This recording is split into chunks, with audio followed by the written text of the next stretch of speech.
每天都会有一些工来，然后可能刚好就是聊天，然后这样子大家比较听得到啦。希望你不要介意。不，而且您的一些思想，一些学问，我觉得说不定大家真的可以很难得机会。你看我们没有缴学费去抢你的课，却可以听到您的授课，也是我们的福气啊，对不对？今天我首先非常感恩这个本尊安排这个，一定是本尊安排。我在想现在非常感恩哈。那另外，其实说对你们伉俪这么远，从高雄下来，也感觉到还有那个徐先生跟主任。对。那我又想了一件事，说就在那个圣经里面有一句话，好像很适合我现在那种那种状况。他这句话就是说，凡祈求的叫求得，那就凡寻找的就能够寻见，凡敲门的就能够给你开门。对。那我是在没有多久前，因为我有一个，其实我今天不适宜讲这么多了。我今天只是说，就到这边来，就非常谢谢那个会长跟我上第一堂课。第二个就是因为我对本尊道了解其实很少但是我刚才跟会长报告过说，我不怀疑本尊所讲的东西，因为我已经我们的做学问就从事实开始嘛那个事实都已经在那边了啦，那如何了解它而已。那这个理解呢，是不光是哲学科学，到目前为止都有个难度所以我今天是来上课的，听课的不是讲话。那我报告到这边就好了那教授我们就当聊天，因为像你刚刚有提到说你之前看那个意识流，那意识流不管里面我刚刚提到，因为他是科学家，那您是哲学家，或者是就是好，请用茶，就是如果以我一个普通，我既不是科学家也不是哲学家，虽然我是学电脑的啦，我是写程式的，我之前是对啊，所以对我来讲，我是非常的那个实事求是型的。对。那同样的想法，就是实事求是型的。如果这个东西是真的，在我心中，我就会觉得，我自己实证它的真实度，说不定目前的科学还没办法，你有这个仪器，或者是有这个量化，就是没有办法 quantify 这个本尊的道。因为之前也有人跟我们以前的会长建议说，如果本尊这些照片看不跟生产一些数据或者什么，重点是连生产出数据的这个仪器，这个科技我们都没办法。但是在意识流里面，这个麻省理工的这个物理学家，他们来探讨，他们真的是被本尊的照片所吸引。因为当然介绍他们的一定会说，这照片是真的，然后是这样。那对于他们来说，他们觉得值得走一遭来看，他们想要体验一下，所以他们跟本尊问的是说，在他们的前提之下科学都有前提的，跟哲学有时候不一样。刚教授有讲，哲学是可以马上有一个想法，可以有无厘头的都想出来了。讲无厘头是教授前学可以天马行空但是科学是需要有前提嘛，所以他当时在问的问题有说到底呢，说能够拍到这些照片，或者然后本尊解释是有光，那到底本尊你发出光，到底是以光当作载体，还是以意识当作载体？我相信这个问题他们想要厘清的，他们反正想要厘清说，到底是我们的想法意识带着光然后放出来，还是光带着意识放出来？但是本尊说合一。那以科学家来讲，他们目前也可能也很难体会到。可是后来本尊的带动，特别是尤其是最中途的时候，本尊有带动给那个 Net 那个劳力士的手表跟一瓶矿泉水，他真的有这样把它拿起来。这件事情对本尊来讲就是替他恭喜，哪怕他自己还有点不知其所以然，但是本尊认为说他的本心已经点燃了。那种感觉就好像说我们假设我是一个佛教徒，我本身不是佛教徒，但是假设我今天我是一个佛教徒，或者是我想要在佛教里面找到生命的答案的话，那我今天看片的，花了很多时间，花了很多精神研究这些佛教经典，它上面试图讲出生命的答案，譬如说讲到极乐世界，那讲到极乐世界有多好，有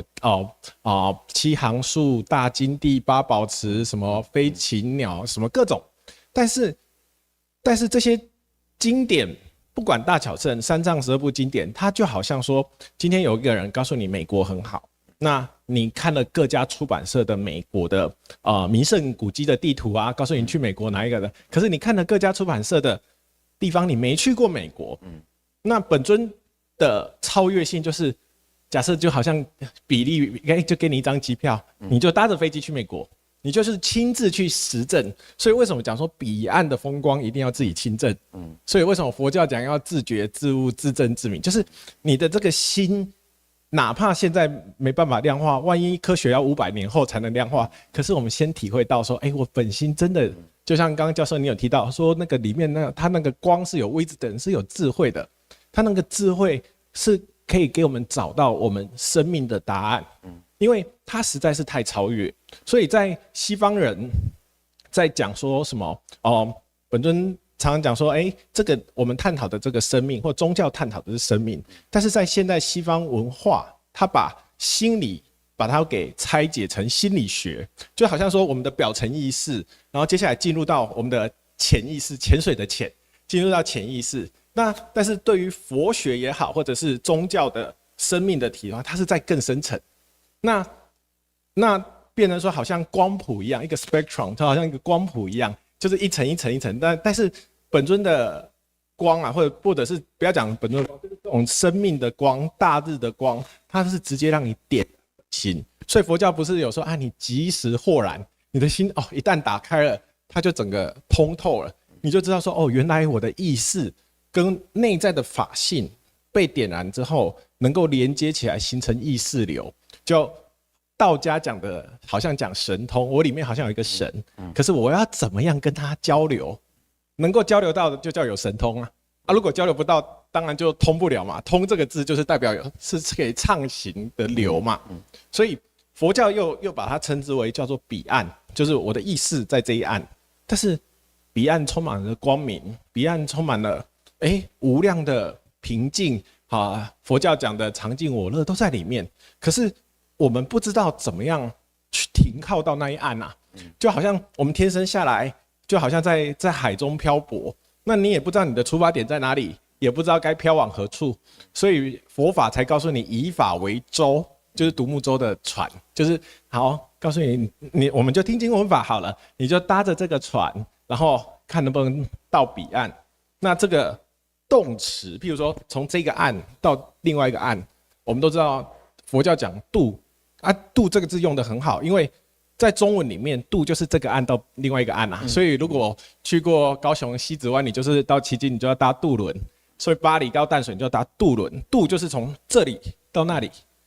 经过的中间的这个岸，从这里到那里才叫做渡，所以他想说以法为舟我就要过去，只是法，接下来问题来了，大家要找到佛法，那你要找到佛，那所有的人都知道佛在心中，可是困难点就是那心又在哪里？这成为一个千古难题、千古大哉问。尤其是教授，您是哲学系的所长，我知道这个一定在这几千年来的辩证探讨、二元分立的这种，就是一直堆叠，都每个人有每个人自己的答案。但是今天我们很幸运的遇到本尊，我们竟然可以发自内心的理解，就是说，原来我内在真的有个本性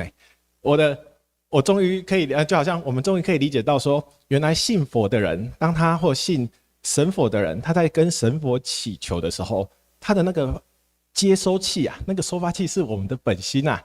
你今天你走到教堂，你跟上帝祈祷的时候，那个收发器也是本心。你真正听到的是你的本心，他在主导，不是那一栋建筑物的物理位置决定有没有上帝哦。不，这是这个，我相信教授你一定可以理解，就是到最后我们在寻求的就是这个本心的功能。那本心因为没有遇到一个能够让它动起来的物质。所以本尊当时用日本的佛学家在讲的木村太贤，他有讲到说啊，他用日本人用引爆来形容我们的法性，从本来如如不动到产生作用。他用引爆这种词，当然翻成中文听起来很奇怪，但是实际上它就是像点火一样。所以为什么我们佛教讲点灯，点一盏心灯？那点灯的条件，你一定要有一个火嘛。那一切众生都有如来德性，就好像我们说的本心里面都有一支蜡烛，也许它还没被点燃，可是我遇到了一个能够点燃本心的火，一旦点起来，你就会注意到说，哦，原来点灯就是点一盏心灯，是真的针对本心。所以佛学讲的没错哦，各个宗教也许各立其趣啊，各异，就是各种不同的方式在表达。可是真正在表达的不是在表达文化，而是要讲说，我们到底能不能找到本心？是不是？就像释迦佛说的，一切众生都有如来德性。那找得到我们的真如流露出来才叫如来，真如不流露出来，它就是藏在里面，就好像一朵莲花你没有打开，密宗就是莲花很多都是没有开的嘛。那你莲花打开之后，你才可以看到莲花的莲子的那个花心，你才看得到啊。所以为什么用莲花来比喻我们的菩提心？但是重点是因为我们今天很幸运遇到光，那这个光它引爆了。就我常常跟同道在讲，好像我们以前上化学课，然后化学老师会告诉你，今天在实验室这个物质是什么 ？A 物质，这是 B 物质，你们要小心。等一下这两个东西不要随便碰在一起，碰在一起是会爆炸的啊。我们今天就是很幸运的，我们的意识跟法性遇到光，好像点燃了、引爆了，它产生作用。那本尊自己用他自己的实证，就是他所表达出来的他30年的体会，我们而且再加上教授，你有看到我们的那个网络上的影片嘛 ？YouTube 上面很多所有的各种包罗万象的问题，都有人请教过本尊，但是本尊都能够回答出来，就是因为他自己体会。然后他最早找的书啊，本尊有说他最早找的是柏拉图，他从柏拉图里面开始找，然后柏拉图也找啊，然后西方哲学找，然后中国哲学他早期看的是属于老庄啊，或者是儒学，甚至宋明理学。那一直到了有开始出来演讲，那个时候本尊已经成名之后，有在滨江街演讲，才有一个人跟本尊说：“本尊，你讲的那些内容好像佛经里面的维摩诘境界哦。”他说：“维摩诘是什么？”才开始翻维摩诘经，说：“哦，原来可以芥菜籽那个就是把须弥山放进去，可以把什么放进去，但是表达以大入小，然后表达解脱。那我们今天要的。”我们并不是说什么我想要当大师，或者是想度众生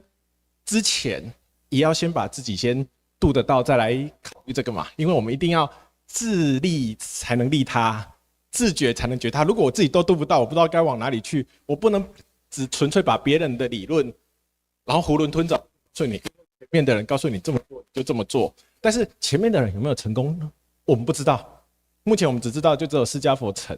那我们目前也知道，好，耶稣死后3天复活，可是没有，所以我们有复活节 Easter， 就是复活节由来嘛。可是我们没有第二个人，像第二个人说，他信耶稣得永生，怎么没有出现第二个？到底问题在哪里？是你相信的不够，还是哪出问题？是修的不够吗？那这2000多年来，所有我们想得到。你想得到很人道的，想得到不人道的修行法，一定都有人试过。所以重点本尊把它点出来，就是说你有没有遇到光？一旦遇到光，因为为什么可以马上有？就是《坛经》那句话，它本自具足，它本自清净。假设你里面的，就像你里面含有的，就像柏拉图说的，你里面它含有的这个宇宙，它真的就是含藏万有，但是。我们只是缺乏那一盏灯，就好像假设这里面的颜色啊，假设这里的照片很漂亮，那外面是黑暗的。假设这里一盏灯都没有，颜色对我们一点意义也没有啊。所以为什么要有玉丝光是我们的主轴？那有了这个光之后，点燃了，开始有了这些境界之后，才开始入门呢。以后的涅槃境界是这个只是入门，以后才是真正去享用。所以本尊不是有讲说，接下来都享受到嘛？我相信在罗春月博士的论文里面都有讲说，现在的表达的都要享受，要去用，就是你如何去用，不是用在说这人世间，是如何能不能用自己的意识，去体会到我里面真的还有一个法性，还有一个智慧，哪怕全天下的人都不理解，哪怕目前找不到一个东西可以相称来衬托它，也许用言语困难衬托，所以以前才会讲说佛曰不可说，或者是老子说的道可道非常道，就是没有办法，或者是维摩诘经讲的言语道断，你没有办法用言语去定义它，因为我们的言语有限，我们每一个字的定义啊，它是有限度的，就像你刚刚讲，它是有限的。可是这里面的法展现出来的这个逻辑，它的空间观、它的时间观、它的向量，甚至是跟我们的一般物质界不太一样。我们就先假设它真的跟我们不一样啊。如果一样，我们早就发现了，就是因为它不一样，在不同的次元作用，所以我们才需要是点燃我们的本心的功能，把它给彰显出来。所以我觉得我们很幸运，就是说，当然教授绝对比我更理解这些理论跟道理，可是我们在这里有一个很幸运的一点，就是当您走进来，您今天挂上这个会员证，您的本心已经被点燃了。是这个本心点燃，未来你就可以自己验证说，谁讲了什么，谁讲了什么呢？对不对？我们不是要跟别人去争是非哦，而是你会发现说，原来当时他讲的是这样。譬如说黑格尔为什么以前会讲说什么什么实体的观念性使之成为主体，然后主体的客观性使之成为，对啊，实体，我刚刚讲，对，我再讲一次。实体的观念性使之成为主体。譬如说，我今天看这个杯子，那黑格尔认为说，这个实体的观念进来，它形成我的本体就可以变成那个，我的主体可以变成这个杯子。但是我在我心目中想一颗苹果，因为它的客观性出来，它就可以形成实体啊。但是如果在没有这样子的境界，或者是没有本尊这样子解释的话，这句话我们听起来像绕口令，也许永远都不会懂。有可能，我说当然教授可能懂，像我们这种只是一般的读者或者是一般的民众，我们不会去想这么多啊。可是没想到说本心点燃之后，才会去注意到说，原来这个地球上古往今来这么多人重视生命，已经有那些智慧，或者是已经有往这个方向去戳出一点头绪，好像找出来去寻找宇宙的真理。那科学家往太空、往科技、往那个就去找出这个宇宙的实相。那思想家，我的意思，我为什么不用哲学家，用思想家来讲？就是思想家可能包含哲学家、佛学家、宗教家，这些所有思想家是往内心去找。所以我觉得我们今天很幸运，就是这样。那以上是我的简单开场。好，那教授你有什么要谈什么都可以讲，好不好？用个茶。非常谢谢。那您刚才所讲的东西啊，我本身就是我没有说你不对啊，我只是说，里面很多东西需要进一步的理解。比如说第一个问题，比如说你刚才讲说那个心火会点亮嘛，那我第一个问题当然是说，其实这个千古年来啊，很多人都在求道，都在那个修行。在我本身的话呢，我从小就对一切都很震惊，甚至到为什么一棵树长出树叶出来，开花结籽，那在我看来不是理所当然，一定有这个原理嘛。那这个原理现在生物学比如告诉我们比较简单但是如果我们说看看现在这个宇宙学虽然以前讲到大爆炸好像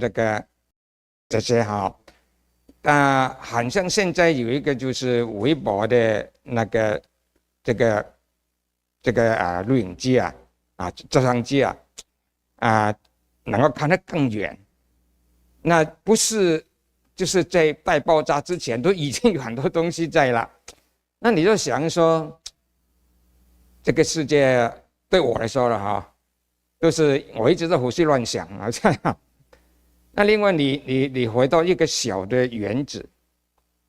那你看看说啊，那个原子里面外面有电子，里面有原子核，原子还有没有中子、质子？像这个结构呢，已经非常惊讶。就是说，我经验说，一定是有一个设计者，它不是偶然性的，因为偶然性它这个几率不可能会这样子。像说，如果那个中子跟质子里面这个质量不一样的话，那水就会分裂，分裂就没有分子。没有分子就是我们没有这个物质世界啊。那我是蛮重视养生的，所以那一般人呢就是说啊都要练功怎么样呢？那我认为说这个营养很重要，那这就是想到说代谢作用。那你进去理解这个代谢作用多复杂，非常非常复杂啊，不是我们简单就是代谢这么简单的啊。所以这些都在我看来，所以我跟那个徐先生讲说，我是有神论者啊，这个神也不晓得是谁啊，那就总之有设计者就对了。我这个设计者是非常超远的，不是我们一般能够理解到啊。那就所以我现在想的时候，我第一个问题是说，你刚才讲到点亮这个灯，我说千古年来。多少这个所谓导师啊等等啊，都没有办法点到这个灯。那为什么我敢都去跟徐先生讲说，我们活在这个时代，在这个台湾怎么会出现一个就是光的那个本尊能够点亮于是我就去看这个《大日经》《大日经》它本来那个。原来的意思呢，就全名就大比卢迦拿成佛神变加持经，我特别重视神变两个字。那这个东西就跟本尊在视频里面对大家说，哦，你现在看这个山怎么样好像蛮类似的。这第一个，所以我就问说，本尊就是谁了？没关系，你讲我再那就为什么有这个问题呢？因为本尊像刚才在那个意识流那个视频里面我感觉他很谦虚。他说：“你说这个光呢我们这个本心我们这个本心没有这个光带那个光体的话，没有办法起作用所以就说所有的那些修行者呢，其实都没有成功。那像我本身不算修行者，起码半个修行者了那我对各门各派的这些观念，我事实就做过了比如说像那个这个密宗密宗我曾经在密宗里面3年然后像说那个。噶玛噶举派我们汉人就白教了对那就白教里面呢，它的修法呢，就是有所谓拿诺6成就法是由这个马尔巴到印度去求见那个蒂诺巴学的话，就好带回西藏。那6法里面有一个呢，就是破瓦法。那我曾经在2001年那7月的时候去参加那个破瓦法，那破瓦法这个梵穴这样打开了，打开之后呢，什么有证据呢？一个是它流了很多那个黄色液体出来，然后能够插艾草把那个喇嘛跟我把艾草插上去之后。要我在大厅走一圈，它没有掉下来那这个是意思说我呢就都经历过这些了但是这个破瓦法，如果你不再修的话，那就慢慢就没了，就这样子。那这个很小事，芝麻小事，不算是修行有什么体会啦，只是说破瓦法是有效这样子然后对很多个宗教，几乎所有的宗教我都其实不光是涉猎，我很深入进去了啊，甚至我想写本书，本来要打算说关于宗教的一些问题这样子哈。然后，那我现在也在一个修行团体了。那我想去跟他们去，他们请我去跟他们上课了。那我这个礼拜天就有课了，我这个礼拜天就跟他们讲的气功，然后讲到那个各种修行法门啊，包括佛教的讲到那个他们静坐的那种状况啊，密宗还有这个瑜伽啊，就古印度瑜伽了啊。那等等等等，还有中国本身有一个说内丹洞，我花太多时间，很多年，把他的书几乎完全看过了，但是到头来呢，就像本尊这样讲这个成功人几乎很少的啦所以本尊说，就因为你的本心这个，他就说把一个客观的光体它是客观的。不是那个美国的那个 Net 不是问这个问题吗？这刚才提到了本尊强调说这个光体是客观的，你个主体呢，你个本心。那当这个光体跟这个主体的心合起来之后，你才有至少是修行的标准成败的标准我很欣赏这句话，这是第一个。第二个问题是我要就是很容易想出来说，那个带光体一直是能量的，是吗？我说那个带光体大光体给我们的是能量嘛，光本身是能量嘛，对不对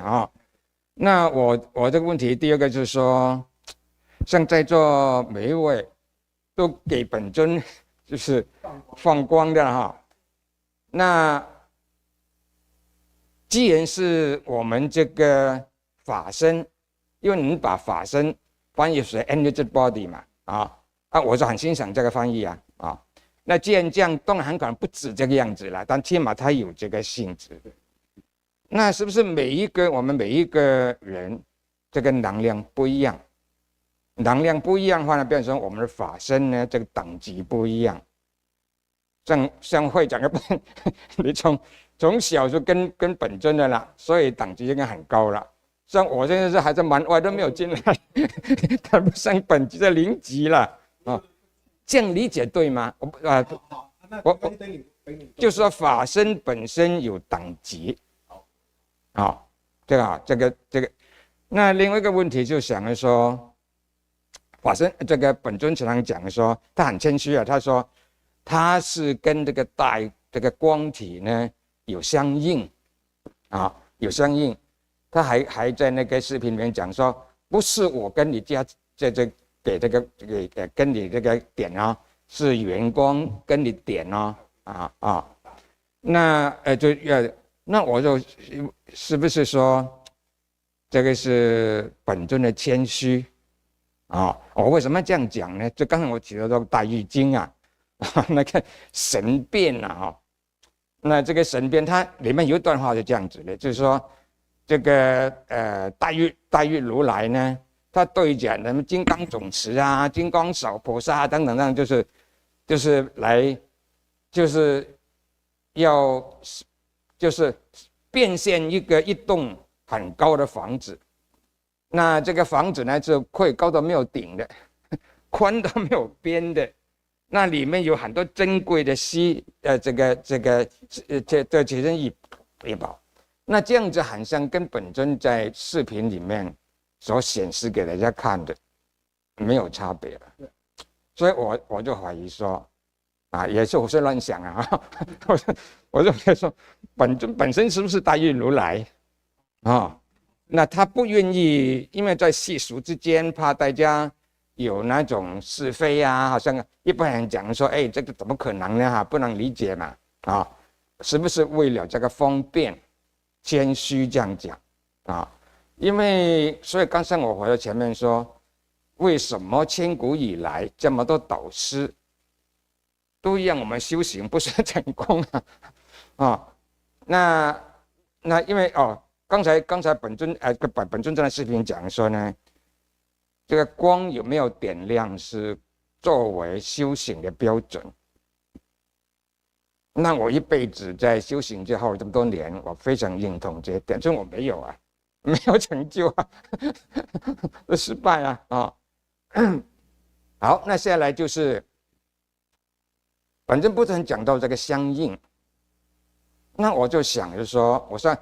我下面那个假设啊，可不可取了哈？因为像我这些人呢，都是学理论，一定要尽量去理解它嘛，理解到自己提出这观念出来啊，来说明一个现象嘛。我们做的事情只能这样做啊。然后意思是说，因为我们那个意识呢是一个有意识波的，一般说脑波嘛啊，脑波了啊，频率了哈。然后那个能量体就是带光体也是有波的嘛啊。那这个相应可不可以解释为说？是带入的那些频率，像刚才讲的频率啊，跟我们意识的频率产生共振了啊，或者是说共振了，这样解释可以吗？当然可以啊，当然啊。对啊。还有另一个问题是本尊讲意识流，这个也是一个因为在心理学在对意识，但意识不是这样子。那本尊讲意识流。就是说你能够，说你后面不是有做那个这个视频呢？后面不是有一段话呢？就是说，这个意识流哈，比如说当一个人往生了，啊，生命结束了，那我们的法身就是站在那个代体的旁边，然后呢，我们这辈子的，我都相信灵魂存在的，啊，因为为什么相信灵魂存在呢？我一切都从事实出发，因为目前有很多的那些所谓能够讲前世记忆那些人非常多，而且那些人呢能够用科学实证他讲的话啊。我看过一个视频呢，就是一个小男生，他17岁，然后他记得他前世的太太，这个太太现在80几岁，碰面了，然后他们聊天。那你怎么印证呢？他说：“哎，这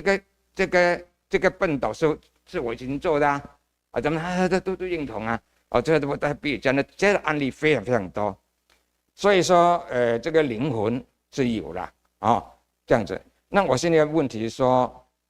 那你在那边翻译的时候，你是说呢，告诉那个 Net 啊，跟这个 Nina， 你是说，当一个人往生的时候，然后呢，我们这个意识，在这辈子里面所得到的东西，就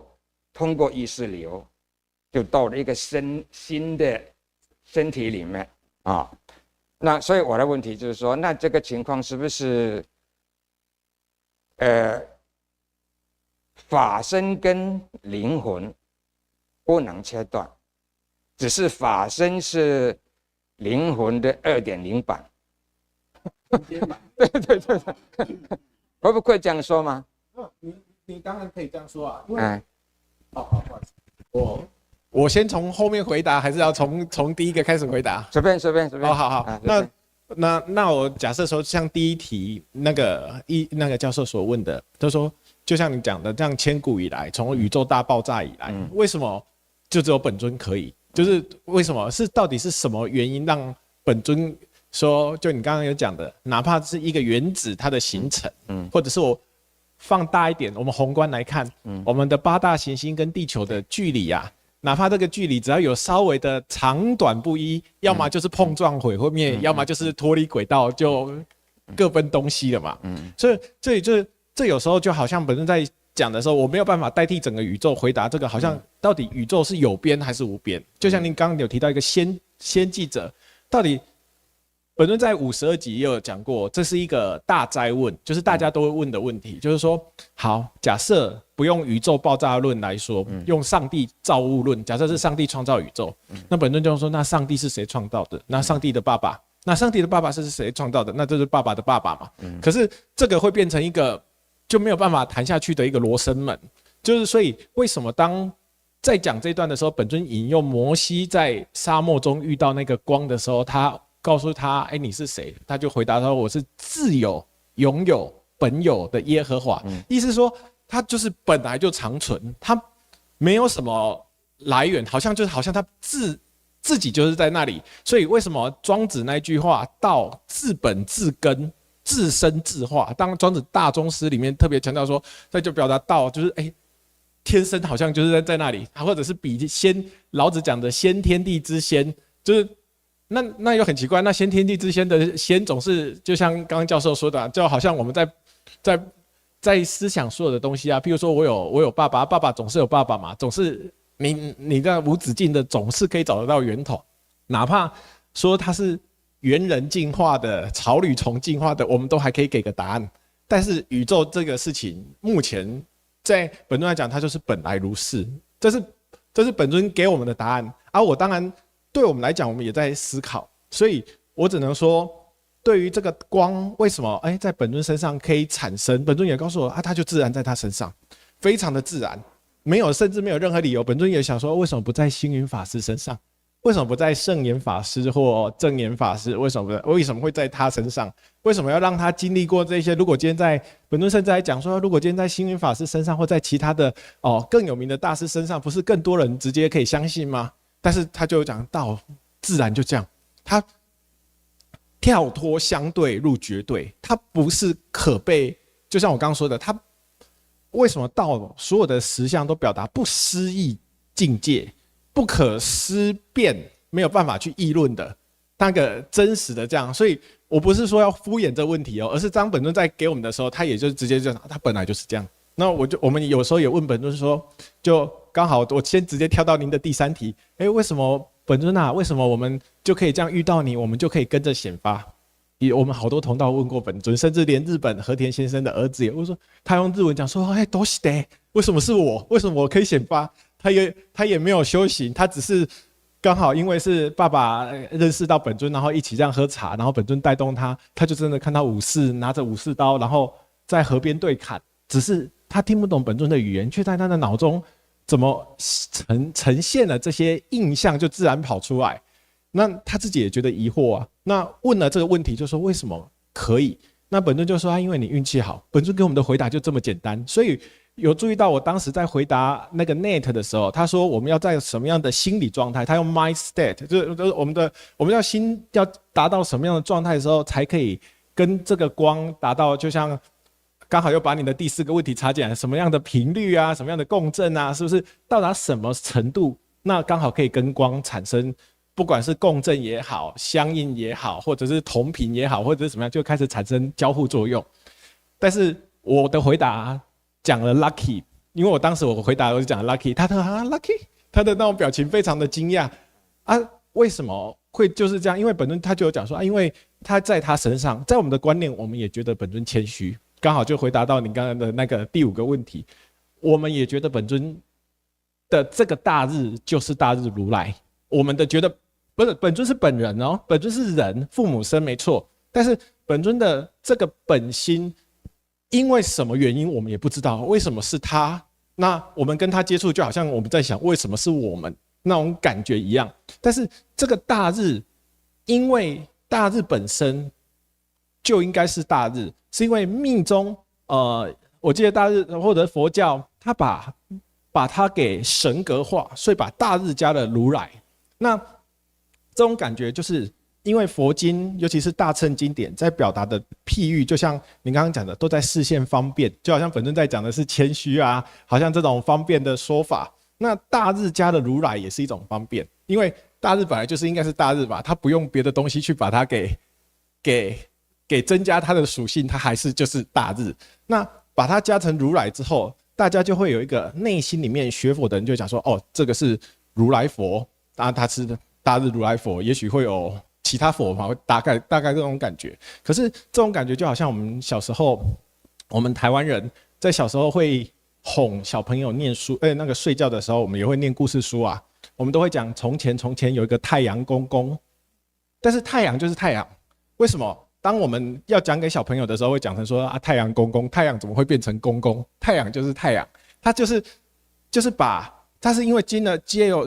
由那个宗教的那个属性的那个文化特性，为了让更多人去方便理解，它的故事本身听起来像故事、像神话，但是它后面带有的哲学是含有生命意义的所以为什么《法华经》不是有很多譬喻吗？什么药草品、什么品、什么品、长者品、三界火宅，什么都是表达的是它故事后面带有的哲学。那本尊他今天相应到大日，更让我们确信佛教他所说的有没有？他不是有讲吗？说无所不在，而且大日自心出。大日经前面有讲大日自心出，然后什么天女自心出，都在表达这个大日。也就是说，如果我们把它用人世间的这个物质宇宙来比喻，就我们物质宇宙的日就是太阳嘛，我们这个太阳系的就是以太阳的这一颗恒星为中心。那因为有了太阳这一颗太阳，所以我们的这个生命得以复苏，得到光明温暖。那法界也是一样假设真的我们有一个法界宇宙、精神宇宙、实相宇宙，不管就反正是那一个里面的一个天地啦，是不是一定有这个里面的这个光芒照进去？因为我是用这个逻辑去理解说，原来真的有一个法界大日，所以这个法界才能够因为依大日而存所以才会有那个大日经在表达说，你必须里面要有光，它才有办法提供所有的能源的总源头。就好像我们现在活在地球上，没有太阳，所有的生物全部活不了。它是一个能源的总源头，只是它的法界大日跟太阳恒星的属性不一样。我们是用譬喻出它像太阳这样子，所以我们给它一个名字叫大日。那实际上它就是我们一种很需要遇到，就是刚刚说的我们的法性灵魂遇到那个物质它产生升华。如果以基督教来讲说，升华过属灵的身体才能够进入上帝的国那什么叫上帝？上帝说有光就有光，说不定本尊很谦虚本尊不会说他的光就是佛的光或者耶稣的光，他会说说不定有可能同一种。他对本尊讲说有可能同一种，所以他才有办法让你的灵魂达到升华。你刚刚说的法性是不是就灵魂的 2.0 是不是如果我把 2.0 改成升华，是不是也是异曲同工，对不对？因为我们本来的灵魂就只有纯意识体但是因为里面藏了一个，就好像藏了一根蜡烛，它没有被点亮过，所以等于没有起过作用。那今天遇到这个大日点亮了这个蜡烛，然后它亮起来了，让我们的灵魂第8意识里面的更里面唯识论不再讲意识了，它叫做真如自性，已经是一个性体了。我们都简称都是识体意识的识，然后到达里面的这个性体，然后借由大日点燃之后，假设可以畅通得了，就刚好提到教授说的意识流，在心理学家里面，心理学的意识流定义是完全不一样的。心理学的意识流，我有时候也跟同道当时在用这个词的时候，我有跟同道讲过，说心理学的意识流就好像我们在看到他们常常用冰山来比喻就是冰山一角，假设这是冰山浮在海面上，是叫做冰山一角，这个底下是有你的什么层、存在层、原生家庭什么什么什么什么什么，整一条的这个它叫做 stream of consciousness， 就是意识流，好像是主流，我们的水流的意思意识你的源头，意识的源流是这样。但是在本尊所说的意识流的定义，我这样子这几年听下来，本尊这几年才用意识流这个词来说明，是意识跟法性好像管子一样接通，就好像我们连线上了。你刚刚说的频率本尊用的词比较通俗，好像我就是接管子嘛，譬如说这里有2个水塔，我平常接的是这个水塔，然后今天把管子就多一个管子接到第2个水塔，所以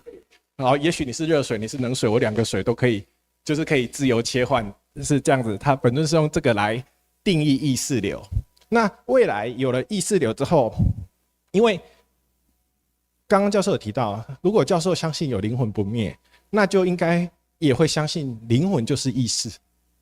而且是我们的第8意识，是我们的最大的资料库。所以佛学为什么讲一个先来后去主人翁？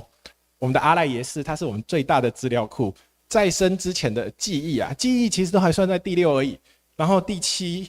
比第6更深层，那第七就是有些东西，我们的情绪层面，譬如说唯识论里面讲到我们的怒欲爱慢，它有分10几种啊。但是我简单举例，譬如说，好，我很讨厌数学，好了，我举例，我讨厌数学，举例啊，我的大脑知道学数学很重要，对社会或找工作有帮助，可是我不喜欢就是不喜欢啊，这个没有办法用我的大脑去扭转我的第七意识。我可以逼我自己做什么，但是在情绪层面，他有时候不受控啊。就好像有些人天生就爱音乐，有些人天生就爱画画啊，他就是不爱画画。你假设有些人小孩子父母都不会画画，结果生出来真的是也有画家也有啊，所以才会讲说哦，这个就像教授讲啊，这是与生俱来、先天的啊，你这个先天条件好，有天分，大家都会直接讲用天分这2个字，就代表你在父母生之前，你就好像带有基本的一个资质存在。所以莫扎特对不对？几岁就6岁就会作曲什么，就那我们也遇过有很多啊，父母数学不好，结果生出一个哇学霸很厉害，然后什么东西过目不忘啊，那个都不是他的脑功能强啊，特别是针对艺术方面、音乐方面这种，有时候那个里面有些人是针对灵性的物质哦，所以也会听过说，奇怪我去哪里，我怎么感觉到好像一种不好的什么意识体，就是都是在于这个内在比我们的第6意识更深层。那以往的思想家们，尤其是中国古思想家，他认为第7意识就是我们的最极限，就是这个以后应该没东西了。结果后来再推翻，是因为他们用一个很简单的对照组，就是你今天假设你很累，你好久没睡觉了，你好忙，结果你一睡，你睡了3天3夜，跟你死掉了，你睡3天3夜，你身上也不会长虫，也不会发臭，可是你只要在像现在是冬天还比较好，如果是夏天台湾这种温度，你只要往生了，不用1个小时，你就会发现周围开始腐烂，然后开始要长出虫了，开始臭味都冒出来，他们就会发现说，到底熟睡跟死掉有什么不同？那以前是想说，那可能是有没有想说，为什么要用熟睡来比？因为浅眠的时候，你有时候还会做梦。还会有6、7意识，可能我想的什么时候？但是当你进入一个熟睡、熟眠期的时候，你已经没有思想了，你会感觉你的意识达到一种就是简单的断层，然后但是不叫死掉。所以在真正在定义什么叫肉身死掉，就是你今天肉身有灵魂，灵魂还在肉身的时候，肉身叫活着；灵魂离开肉身，灵魂灭在这里，肉身叫死掉。所以死掉是这样定义的，就是说你灵魂离开肉身，肉身死掉，灵魂不是死掉，灵魂是不灭嘛，所以它离开了这样子。但灵魂它含有我们的5、6、7的种子，种到第8，所以他们认为真正最重要决定我们的生命的这个原始意识啊，求生意志，什么最比情绪更深层的，说不定他们当时还有些哲学家认为说，我们的呼吸啊，我们的血液的流动啊，我们的消化，说不定都是第8意识在控制的呢。即使你再怎么心情不好，你们也没有办法不让自己不呼吸。就是他们甚至认为求生意志都跟第8意识息息相关。但是后来再进到更深层的，就是为什么都不再讲意识了，就是因为当我们在探讨法性的时候，它那个已经比第8意识更深层了，它已经不是你这个人的喜怒啊，或者是个性跟这个无关，而是它里面含藏一个法性。但是佛教又说它法性平等，所以刚刚教授有说，是不是法性有分等级什么？可是如果今天它显发，它马上就完全平等，因为它里面的所有的感知，科学用感知，感知就是也有用这种感知，就是你所有的感受、所有的认知、所有的那种五官的知觉，就会有办法在那里是并存一样，怎么讲？一样高的，没有分高低之分。假设你今天你显发了，或者是你显发了，然后你有佛的境界，佛说心佛众生三无差别，你就会说哦，原来佛讲的是这样，那其实你就是跟佛同等级啊，是这个意思，是法性有没有显发来决定你有或没有，但是它本身不是分高低，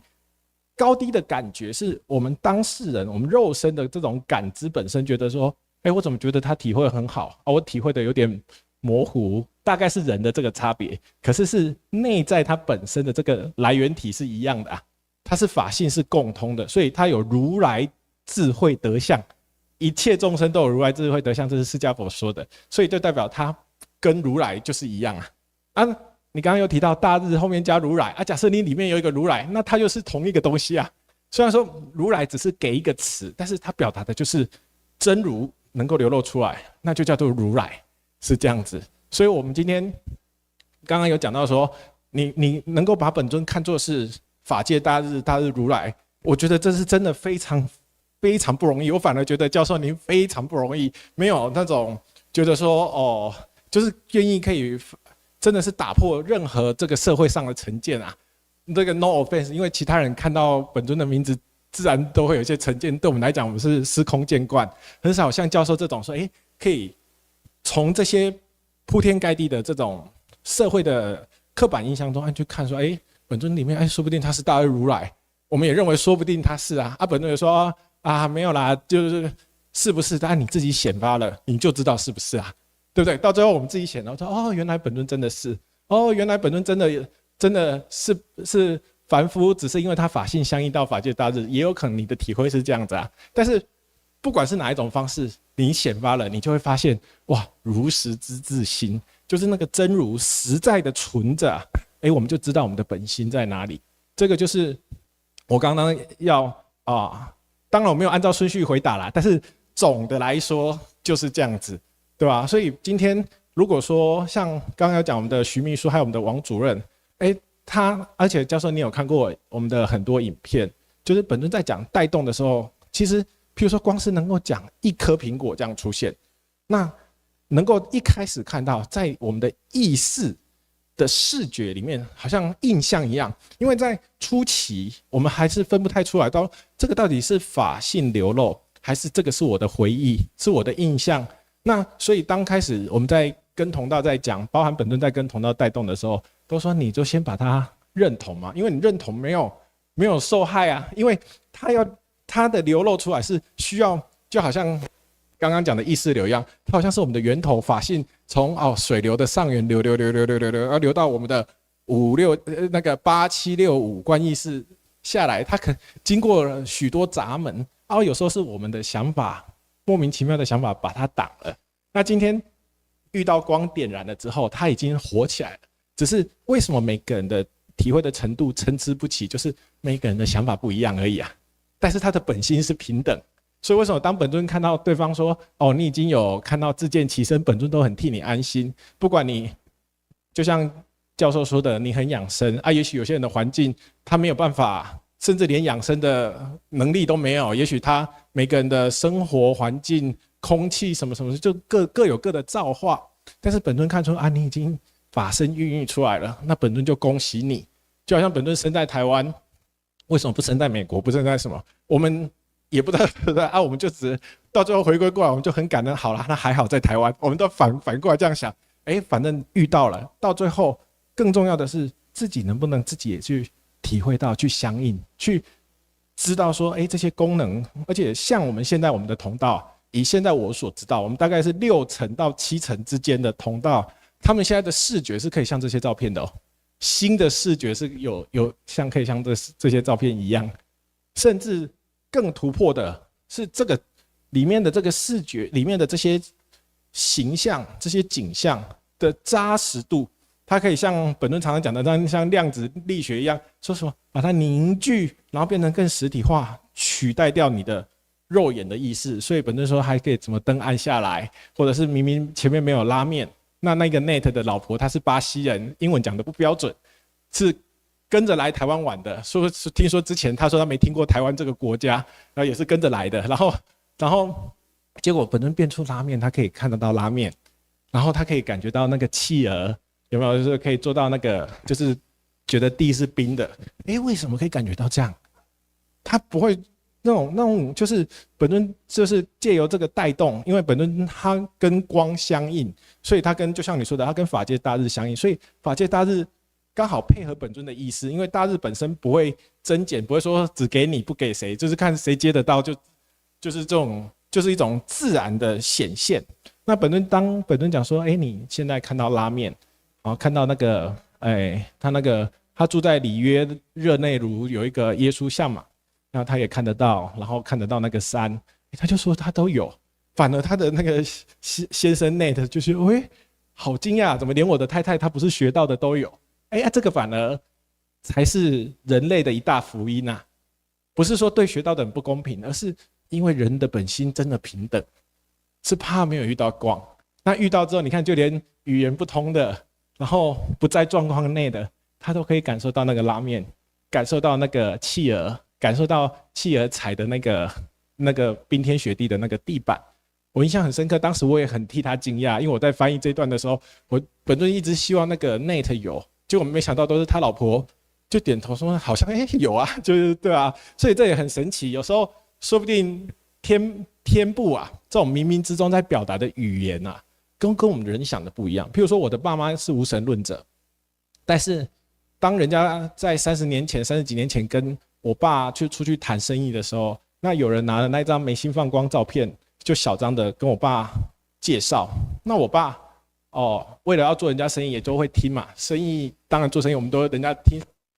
都听，就配合聊。那我爸就把那一张照片小小的带回家，然后就在那边跟我妹妹，当时我小学3年级4年级，我妹妹只有小学1年级，就说人家跟我说这张叫做本尊宋七力，也叫做光身宋七力，怎样怎样。他说还会分身啊。我爸爸当然知道我们小朋友听不懂，我爸爸就有点像随口念一念。结果没想到我们家住在高雄的澄清湖附近，我父母礼拜六没有工作的时间，会带我们去澄清湖走走。我的妹妹就看到，爸爸怎么会？你那个照片里面有一个穿西装的人啊，怎么会浮在湖上面的空中？不是湖上面，而是湖上面的空中啊！就讲了这个。然后他讲的时候，我当下也看到，可是我爸妈当下没看到。那这一点，整个改变了我们全家。后来本尊事后在解释这个现象的时候，我爸也问为什么明明是我先接触啊，我的儿女又没有任何概念，为什么会他们先看到？本尊也是讲法性平等，而且说不定你的儿女看到你才相信哦，你说不定自己看到还会自我怀疑、自我检讨什么的，会不会有什么？反而儿女不会无端端骗你，所以才引发了我的父母这样子一辈子，从那一刻开始就是这样子的探讨追求，一直甚至到本尊在滨江街的那个案子弄得大的时候，我的父母他们都深信不疑啊。我的太太也是啊，她的爸爸也是早期在无意中在那个旧书摊的杂志，那个时候民国79年，那些好久了，然后看到那个本尊被记者采访，就看到那个杂志怎么再转啊，马上吓到就盖起来啊，隔天才要再去买，所以奇怪怎么会有这种事情，才买，然后就开始追。当时我听到很多人看杂志的都想要去认识这个人，都把他当作特异功能啊、奇人异事啊、什么高人，大家是这种想法。然后以前也没有网络嘛，就是打电话到报社、到杂志社，请问一下这个记者你们记者当时在哪里联络到这个人？所以当时在滨江街之前就有那个在茶艺馆，每次只要每天都塞满的人，就在祈祷，本尊就这样过去。他们也不知道为什么，就是想过去。一旦去到那里，本尊就请大家喝茶，然后就一直到就是这样，越来越多人之后，然后就会开始有人来跟本尊讲说：“谢谢你啊！”就冲过来就说：“谢谢你啊，我爸爸失智症啊，在外面乱跑，还好你把他带回来，还中途还带他去买麦当劳，还告诉他要坐哪一路公车怎么回家。”然后本尊就说：“本尊他知道不是他的行为。”可是他知道那是分身的行为，所以本尊有说，当对方讲出这件事情的时候，他瞬间就跟那一个行使这件事情的分身的这个念头马上接起来，他马上就知道那个是我分身做的啦。然后也有一个，我记得以前我们在滨江街也听很多，然后也有听到说，那个分身说什么，那小朋友到外面乱走，然后有一个穿西装的，然后后来那个就是我们同道，然后就指的那一张眉心放光照片，然后只是小朋友就跟家人讲说，多戴了一个安全帽这样子啊，然后他就跟赞誉给本尊听，本尊就说那个安全帽是在忠孝东路捡的啦，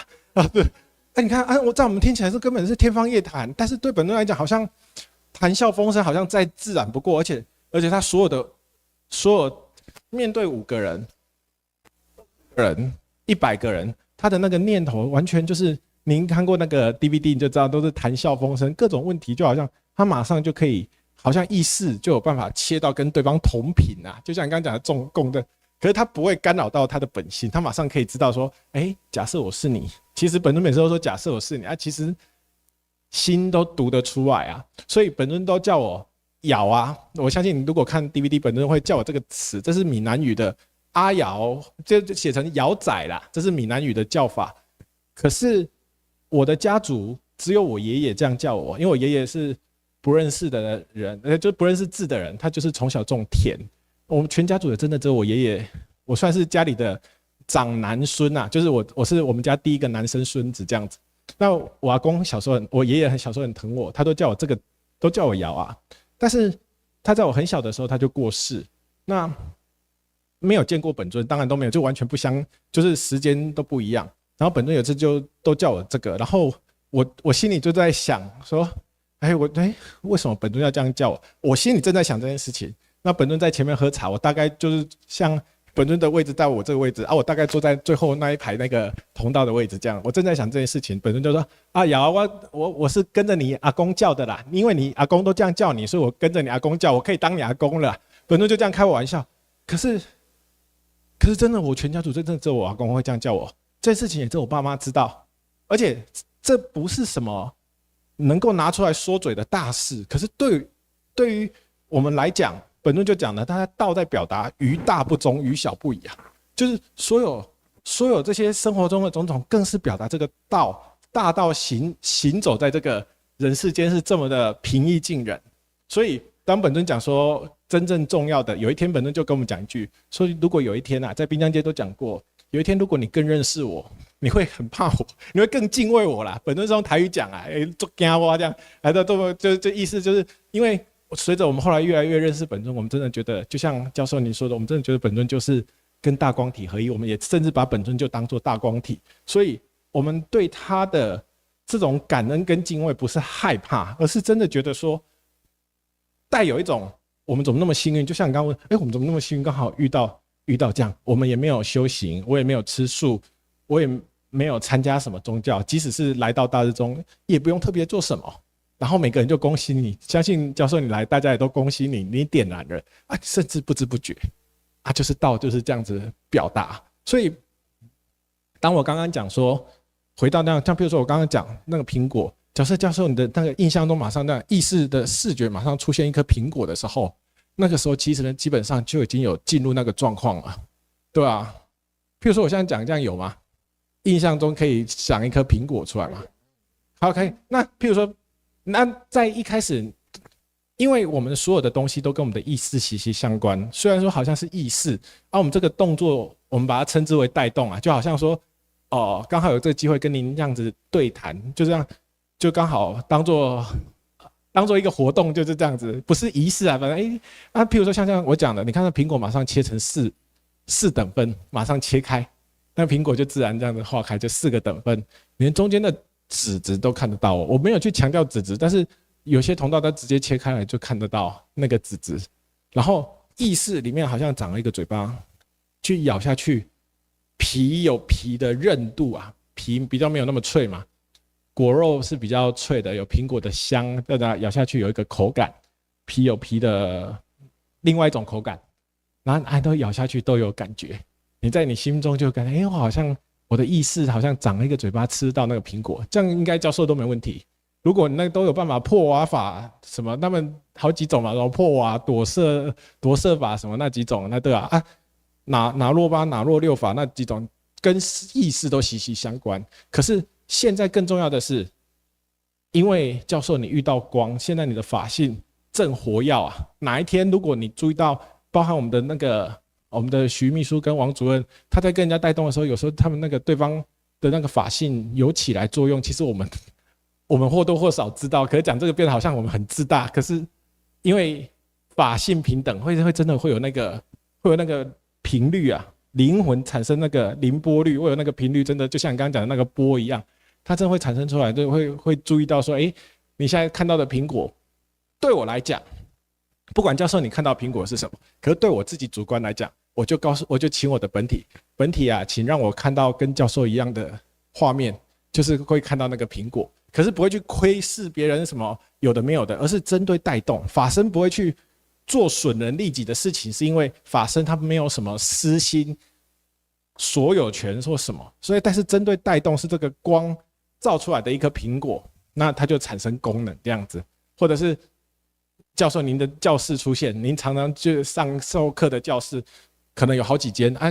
特别出现某一间，你都可以讲桌就讲桌，然后旁边的椅子这什么都可以从你的意识一开始从你的记忆抓，然后我们的记忆形成这些是我们观念的模型，然后我们的法性啊，好像是这些物质的材料，它把它注入进去之后，它越来越真实，越来越真实。所以一开始我们会感觉好像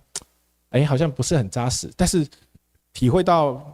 很快的体会到一个程度，你就说哇，怎么可以真的这么真？甚至可以觉得说，哦，好，消失，教室先消失。比如说，甚至可以觉得说，比如说像这个杯子里面就有一个富士山，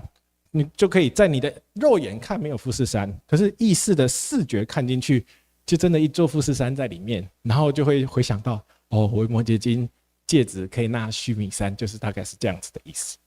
对吧？就是我这样讲，当做带动。我也希望你今天最好能有，而且更好的状况是，如果教授您的程度，假设有办法像这些照片这样子，不管您未来教课，您去哪一个团体，那都不影响哦。只是可是对于您自我跟法性跟自我生命的这个体证跟体认啊，只有好处没有坏处，反而绝对不会更迷信，绝对不会更偏执，你反而会觉得哇，真的它里面。反而会觉得说，哇，怎么可以有这么多哲学家，这么多思想家已经可以形容到这个程度，可以叙述到这个程度，真的很不简单。或者是在看佛经的时候，极乐世界，比如说阿弥陀经讲的说，有什么各种鸟啊，什么白鹤啊、舍利啊、鹦鹉啊、孔雀啊、嘉陵平且鸟啊、共命鸟，就比如说你这样看，怎么意识中突然冒出？你都没看过的物种，你就会说，我里面真的有一个智慧。那个时候会被自己给惊喜到，因为那个东西超过我们的大脑记忆嘛。有一些东西它自然跑出来，对不对不重要，但是重要的是它有它的那个智慧啊。就是我要讲的意思是这样子。所以，以上就是我的回应啊。那看教授你要再讲什么都没问题。用茶都没喝，非常谢谢。对，谢谢。您在因为讲这个事的时候啊，就是说您在那个视频里面用 potential 这个字对，这个潜在性啊 potentiality 啦啊，然后现在说，你看那个本尊要巴西那位太太显现巴西那个耶稣像啊，那我的问题是说。有两方面呢，第一方面是说，是不是有本尊加持之后，那天幕就打开，这是第一个问题。不好意思，天幕你说天眼目眼睛的那个天幕打开。不好意思，请说，我这刚好没听。那第二个问题呢，我是尝试上去理解了如果是这样子的话，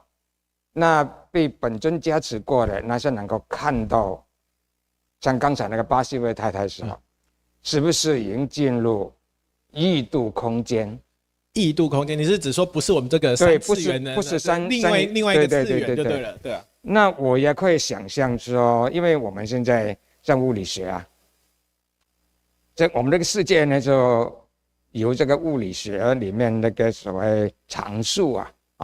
比方说那个万有引力常数啦这个。普朗克的常数啦，弗朗克啦，很多这种常数，光速的常数啦，那我们就想想说，当这个常数更改一下，那就另外一个世界了，所以我也可以想象说，那我们这个三维空间里面呢，有时间有空间，我也可以想象到说，到一个维度里面没有时空的关系的。我们不是说只有时间才能到达那个地方啊。那空间里面这个东西能够搬到那边去，我大概这样理解啊。那如果是这样子的话呢，就是说我们那些在座，比如我这位了，你们就能够进入那一个一维空间里面，这样讲是可以吗？对，这个在佛教来讲，这个叫做，特别是密宗，它是强调实相空间，但是实际上它不是只有纯空间，就是教授说的没错，你知道这个问题我也有想过，刚好教授可以陪我一起想。就是本尊他在30年前，他不是就会分身嘛？那个分身他说他开始体会分身，那个时候头发都黑的嘛，就像那些眉心放光照片，就我后面这张眉心放光照片，头发是黑的。然后他说他这个分身啊，就是像佛经那个，尤其是像华严经讲的三世十方佛，他都这样一切为他的心可以这样子放出去，然后一直到了现在30几年后了，我们有同道到现在。偶尔会看到这个分身，就是黑头发的分身。我曾经也在想，如果是教授，您会怎么想？如果是我，当时我就想说，那是不是代表本尊的分身其实已经穿越时空了？他从30年前他分出来的，给我们现在的人看到，是不是也可以这样理解？那当然，一般人会理解说，他分出来，然后那一个分身就留了30年，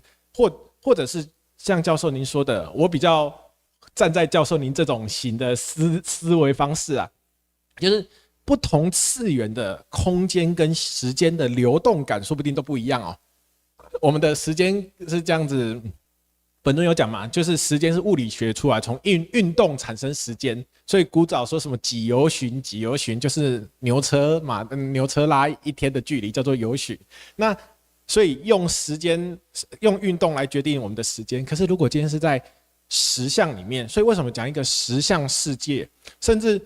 那个佛的弟子在《楞严经》里面还有问释迦佛说，为什么里面还有山河大地？他就是说，我的心可以生山河大地啊，我的五蕴。释迦佛回答他说，我的五蕴都可以进入法界。也就是说，在释迦佛的这一个空间里面，我们就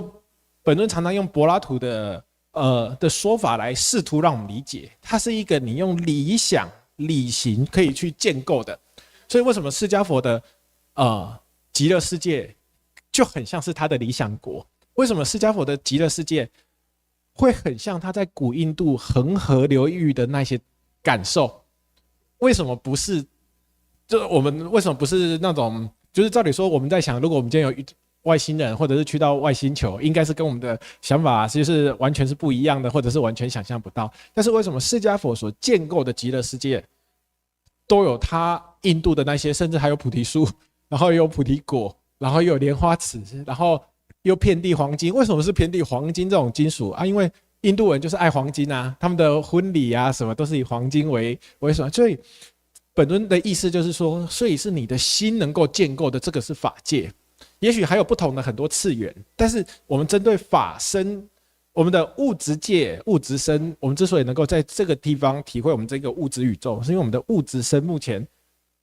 还能作用啊，因为我们的灵魂意识还在这个物质身里面，所以我们借由意识，然后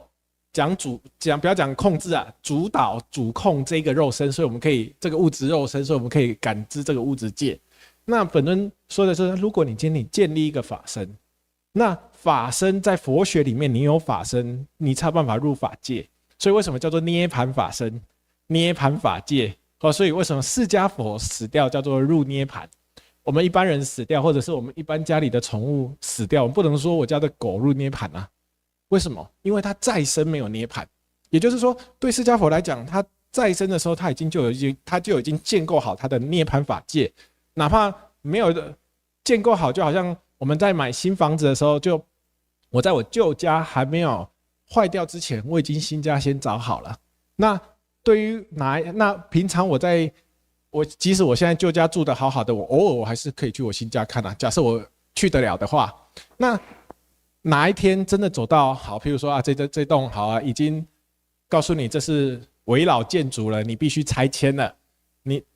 灵魂住不下这个危老建筑，有一天它会老，不管就像教授你很养生，我看得出来，但是它总是退化有一个上限，就有一天灵魂真的住不下去的时候。他还有新家可以住啊，所以释迦佛他往生可以说他入涅槃。那我们一般人再生没有涅槃，我们只能像这阵子我也听很多很虔诚的我一些叔叔辈，他们有些佛教徒，他就说他们只能希望往生的那一天，那释迦佛或者是西方三圣能够接引他们，就像关无量寿经讲的，能够授手把他们的灵魂带上去。那他们现在能做的就是老实念佛，可是到底能不能上去，根本不知道。可是本尊告诉我们的这些事情的珍贵性在于说，再生我们就已经有，你说的异度空间也没错，因为只是这个异度空间不是肉身在感知的，是你用法身建立出来的法身的感知去感知。所以另外一种说法，楞严经提到一个六根见性，就等于是我们用眼耳鼻舌身意在看我们的这个物质界。那假设有一个法界，那我们也用眼耳鼻舌身意，就等于是把人的这种概念性、这种观念性 copy 过去，用眼耳鼻舌身意去感知法界，所以要用六根去见性，或者是另外一种说法叫六根清净，是用六根去跟清净心去感知。我用我的清净心的耳视，我用我清净心的眼视、鼻根啊，什么什么什么，不是肉身的是内在的六根。所以在当时我在翻译52集的时候，那个时候我也是用英文翻译，是有字幕。那个时候本尊在讲六相的时候，我也讲的是你另外的六种 sense 啊，不是我们的肉身的这个五官意识这个六感而已，而是你另外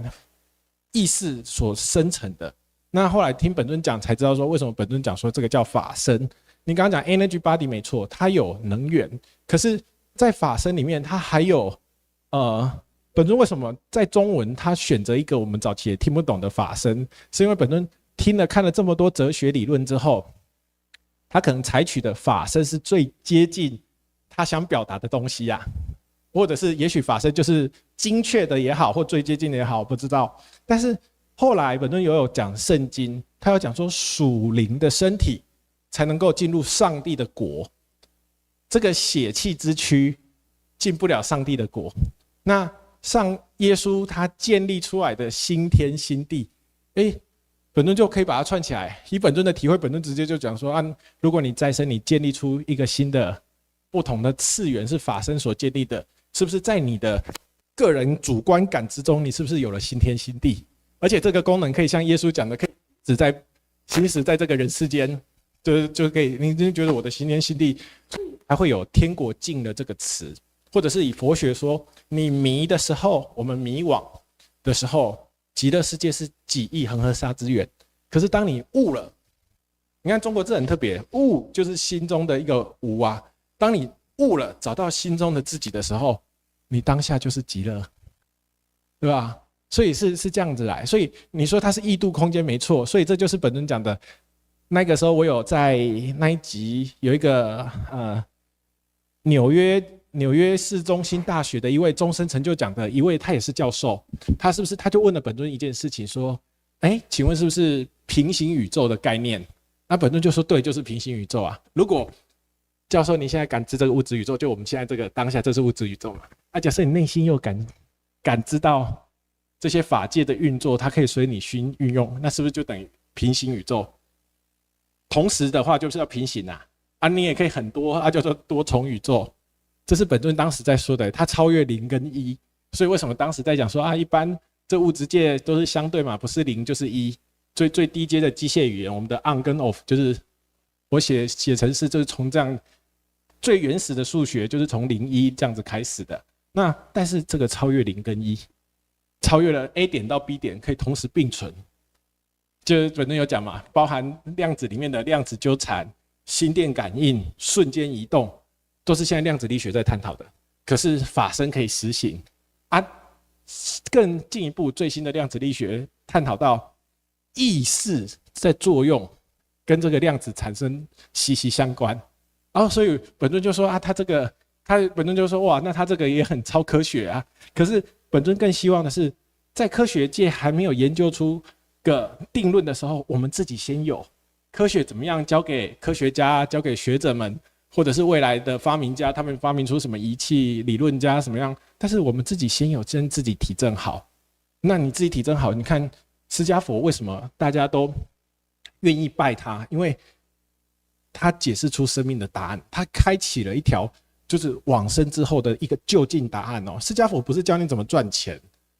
为什么孔明也好，张良也好，他们可以教你怎么打仗什么什么，但是大家的人只是在生会很崇拜他，可是真的你要走到探讨生命的时候，大家拜的永远就只有释迦佛跟耶稣，因为他告诉你说，你真正生命的就近出路在于这个就近。我们现在所有的好处跟什么都大家都很重视，没错，财色名食睡都很重要，可是就只有他们讲说就近，而且还可以告诉你说你信耶稣得永生，那我也想要永生啊，就算但是耶稣的永生他也不是肉身永生啊，他的肉身是已经被钉死在十字架，可是他死后3天复活。本论讲的可以多马给西门，还摸摸他的胡子，摸摸我的骨啊，摸摸我的胡子，显了60几次。复活节的由来啊，我刚刚有讲啊，我们现在要的就是这个复活。本尊讲把它统一，复活就是有了法身，是灵魂升华。就刚刚教授用的非常好，只是那个是我们写程式的专有名词才会用2.0这种东西啊，对不对？就是你的意识进阶了、进化了。基督教讲升华，属灵的身体，而我们以佛教来讲，如果我不是佛教徒，说以佛教来讲，那是法性的身体，法性所留身。我们这个是物质身、娑婆身、臭皮囊，反正杂七杂八的。换汤不换药就是在表达这个，对啊。那以上就这样啊，我觉得，对啊，就看教授在讲什么啊，你都没有用茶，不好意思。好，教授你要不要休息哦？我再马上反映一下，请教一下您这个意见。我最近想啊，就说那个意识流啊，意识啊，会不会是进入量子态的状况？那进入量子态的状况，就有那个所谓量子纠缠这个观念了。量子纠缠的观念就可以解释意识流了。我就这样想。对，这个就因为本尊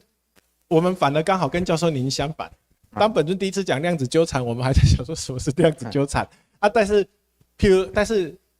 本尊他可以感知到我们的什么事情，譬如说我刚刚讲了我爷爷过世，那代表我的记忆嘛，可是本尊可以读出我没有公告给任何人的那个，就是像教授您说的，如果这样讲就是量子纠缠啊。甚至我们在带动别人，譬如说当我刚刚讲看到苹果，那这个苹果我看到它，大家也都能看到，甚至有时候我会知道谁看得清楚谁看不清楚，那个也都可以用量子纠缠来解释啊。就好像我再讲简单一点的用词，就像刚刚讲的是一种同频啊，一种共振，只不过法性先跟你先合，那它可以产生作用。就好像大日跟本尊合了之后，大日本身没有自己的思虑，没有自己主观要干嘛，但是本尊说那他请大日召见你，大日就瞬间出现，因为他的意思刚好跟大日，你要用量子纠缠来讲也对，但是同频也是同样道理，就是已经通了，所以它可以用到这个的功能，是这样子来的，对吧？我们一般人这个意识波啊，没有进入量子态，但是经过本尊加持过了，大家就有能量了。韩款这个意识波呢就不一样了，它容易进入量子态。我们会这样想，可是外面的人不一定那个我们这不管了。我说我是理解，对啊，就是说在量子态里面，量子态。没有，你用这个讲比较轻松，大家就是意思这样子，就是说一颗粒子呢，当它在那个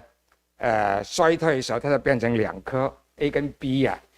那不管 A 跟 B 距离多远，没有时间观念的。那 A 发生的事呢，马上 B 就同样，不过它是上下颠倒这样而已。那这个就是我说量子态的意思了。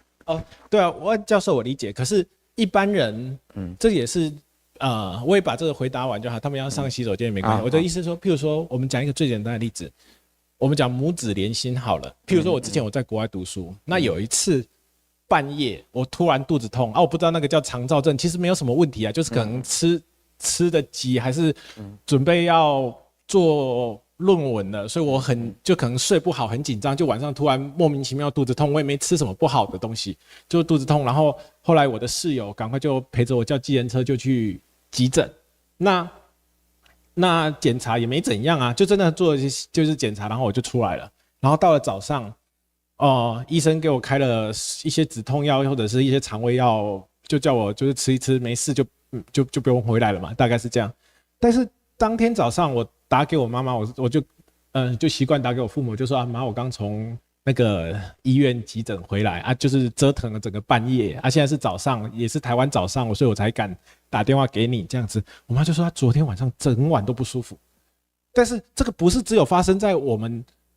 们进入本尊道才这样。我知道这个世界上，就像刚刚教授你说的，每个人其实都有灵魂，而每个灵魂其实它有它自己的灵波率。所以为什么从以前到现在都讲母子连心，或者不要讲母子啊，你只要是亲人很亲近的，有时候你会产生，甚至有些人他就可以感觉，就像我刚刚说的，他就可以感觉哦，就觉得今天哪里怪怪，或者是他即使是有些人故作坚强，你可以感觉到，你是不是心情哪里不好的时候，有时候那个人的那个敏感度有啊，那个都是来自于更深层，它不是经由我们的大脑第六、第七意识判断的，有时候是很直觉的。这个也可以把它解释成量子纠缠哦，在量子纠缠里面，心电感应都算量子纠缠哦。所以我们也不能很 arrogant， 我们不能很自大的说啊，只有进到本尊道哦，我们才有那个功能。我的意思是这样子啊，我并不是说怕别人讲话，我就是说以宏观的、客观的角度来看，这个例子，毕竟世界上都算有这样子，只是因为我们遇到本尊御师光，它直接点燃法性的它的作用所散发出来的频率。譬如说，有一次我跟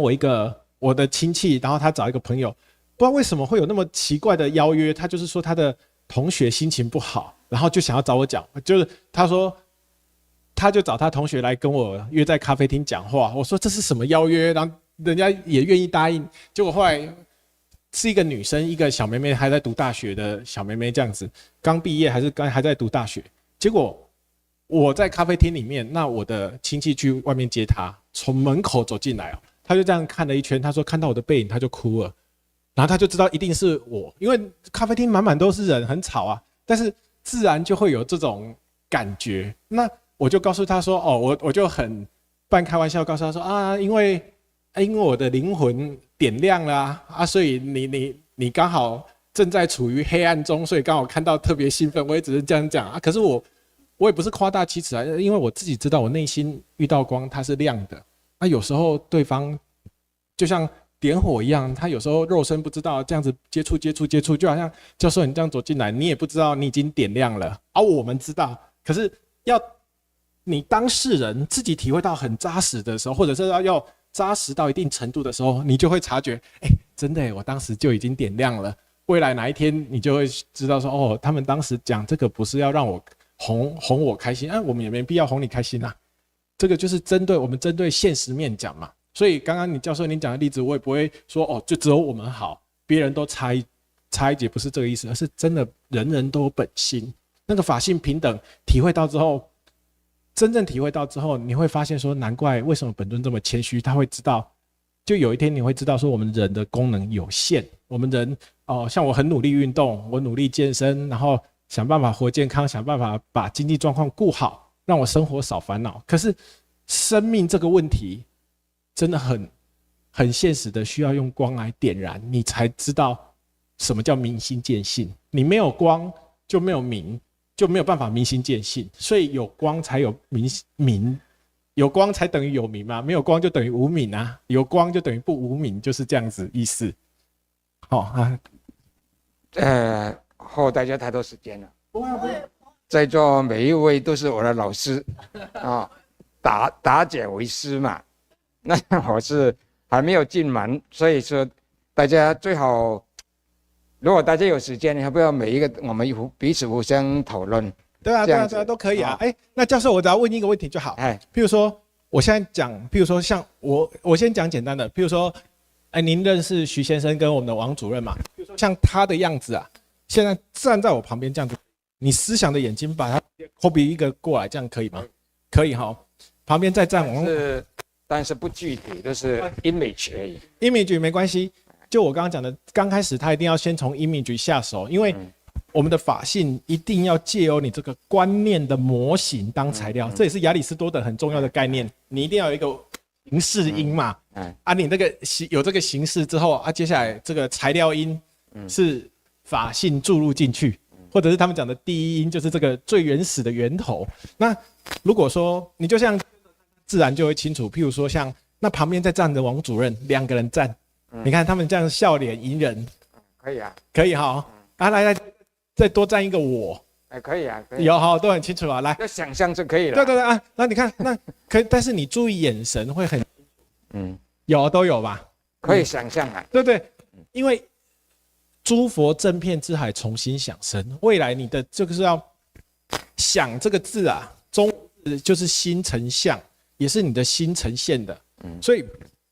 一开始想象，你后来你会发现它会超过你的想象。现在你都把它当作有就好，它就是你想的视觉所看得到嘛，对吧？就是比如说我也在里面，你看我们现在3个站在这里了，然后你看我举起我的左手跟你挥，你看我的动作一样，对啊，他跟你挥，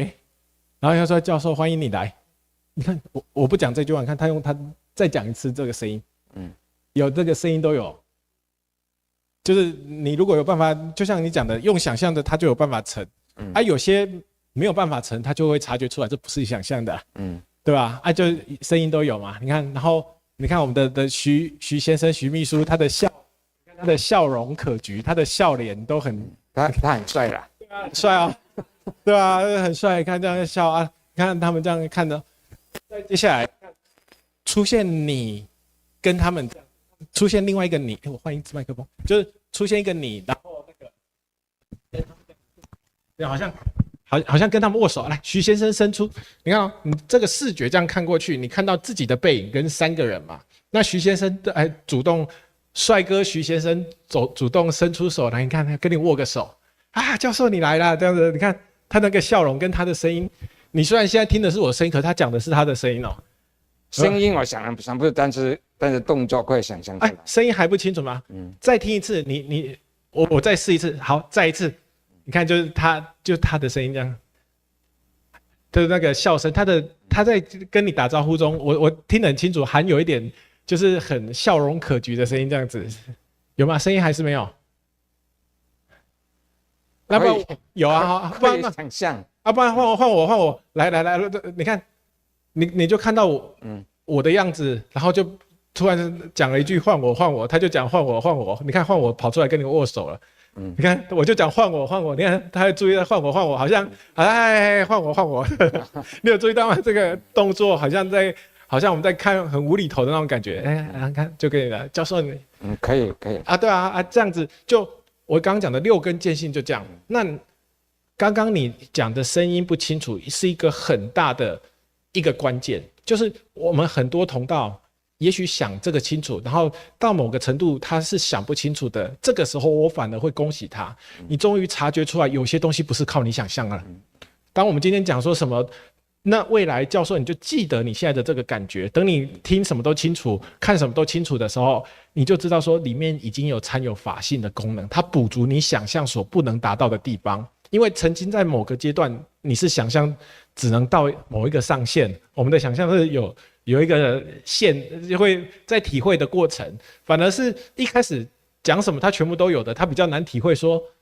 这个算吗？因为他想什么都有啊。可是如果比如说有些人是味道差一点点，然后什么好，比如说我看那教授你都没喝茶，然后你看你转过来，然后口罩自然拿掉，你看你自己拔掉口罩，然后把自己爱喝的茶，你看喝一口，那个茶味都是一样的。这一杯已经没那么烫了，但是那一杯可以烫哦。就是可以你输入让它烫，就会感觉茶就要开始有点冒烟了，然后吞进去的时候一样。用思想，一开始我们用由意所做思想的带动，好像进入我们的食道，好像真的一口很舒服温热的茶，在这种冷冷的天，然后吞进去，我回去多练习看看。没有，如果这样子看得到自己的话，就开始已经有自见其身的意味了。那个徐先生带动我很多次，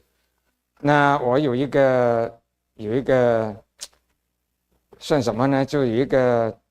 经验呐、我跟大家报告一下，不晓得对不对啊？请说。那我就这几天呢，就是有时候那个眼镜放在哪里，眼镜，有时候手机也不晓得放在哪里，那我就说法身，那个跟我提示你找出来，跟我去找找看，有5次，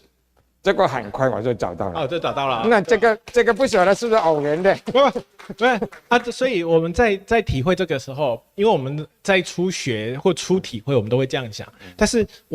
我都跟同道讲一个小技巧，你就把它当作事，别人怎么想不管，反正因为你把它当作事，你等于是往内感恩，等于是灌输它的功能。因为我刚刚有说，它是我们的观念的模型，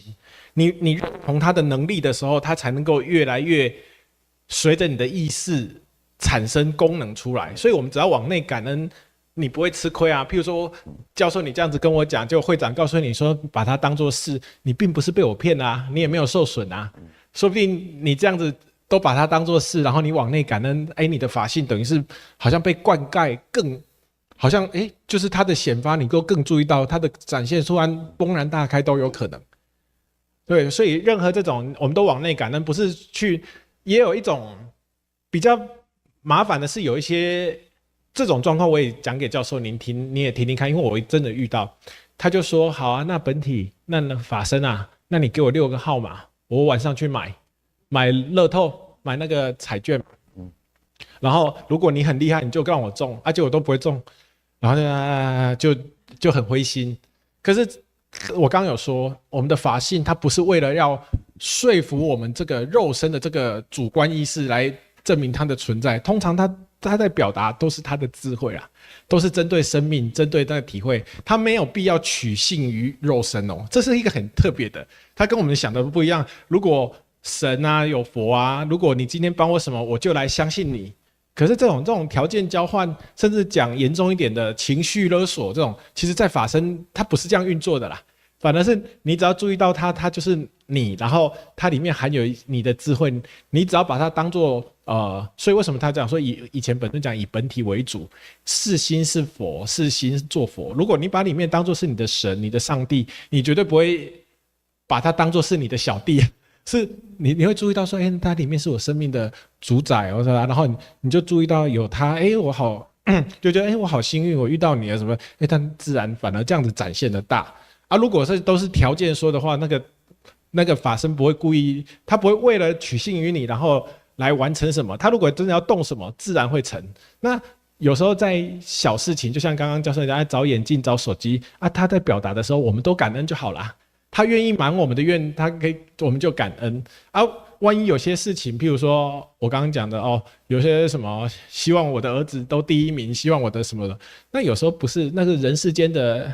都是相对。跟法性他不会去为了这个事情在表达，但是如果有好的，就是往内感恩就好，你就当作是一种往内用喜悦的心去灌溉它，它就会越活跃。你用感恩的心灌溉它，喜悦的心灌溉它，哪一天你就会发现说，难怪本尊这么的谦虚，因为功能真的都在里面。所以我真的恭喜你。其实教授今天刚刚这样子，您在看，我也有跟着在看，已经真的都有进入状况了，真的是很棒。我觉得这也源自于您真的很谦虚，没有那个刻板印象。因为我也接触过，如果你有看视频，你应该知道我也接触不少学者跟一些有些他很有既定的想法，但是既然都能够走得进来，基本上我都会发自内心的，我是觉得是敬佩的。因为我真的觉得，假设我今天是一个外面的人，那听了这些新闻，然后还能够走得进来，真正探讨的是本尊思想，而不是媒体上所建立的形象的时候，我真的觉得这个人真的是不简单。所以我也是很开心说教授你能来，所以今天我来，对吧？能够跟教授谈话是我们的荣幸啊。你要想说是我们的荣幸，我们的荣幸，对吧？对吧？你们太客气了。徐先生跟主任跟大家都没有发言。真的耗大家太多时间了。所以说我说给我比一下。好，不然我们休息一下，看着怎样。等一下开始，因为谈到不限时间的，我们在这边只要谈到，我们就你要谈到多久都 OK 的。趁热打铁嘛。对，你刚刚提出的那个很多部分其实就好像我说那个拖大了就是说